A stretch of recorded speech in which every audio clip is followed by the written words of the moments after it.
Talagang mabuti si Jane, alam mo yan. Pangarap ni nanay ko, 16 years old. Ano na, tagal na rin ha. Ang nga pala, nanay, nandito ka, happy birthday.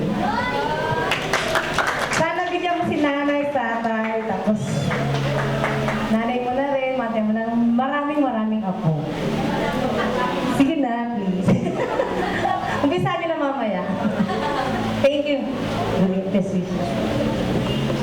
Thank you so much, Miss Blessida.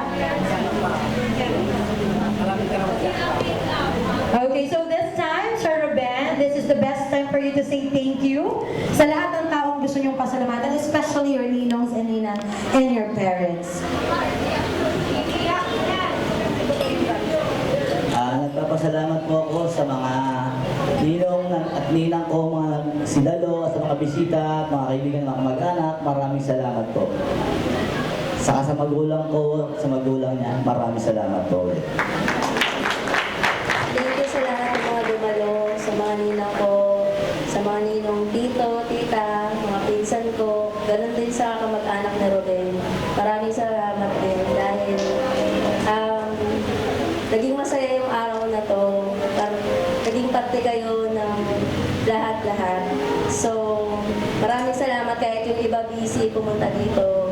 Thank you talaga. Maraming salamat. Okay.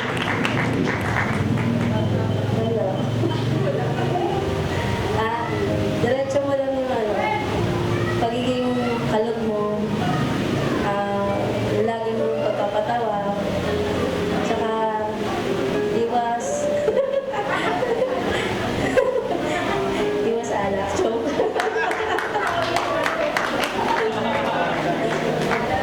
Sana lagi mo kong unawain, paano lagi,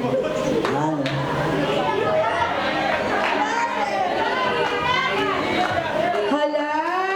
Alam niyo po, minsan lang, bibihira ang grupang umiiyak. Kaya si grupo magbabayad ng lahat, ng balance. Kung sino daw kasi iiyak siya, magbabayad ng balance. Once again, palakpakan po natin ang bagong kasal. At sabay-sabay tayong sumigaw, mabuhay ang bagong kasal. Pagbilang ko po ng 3.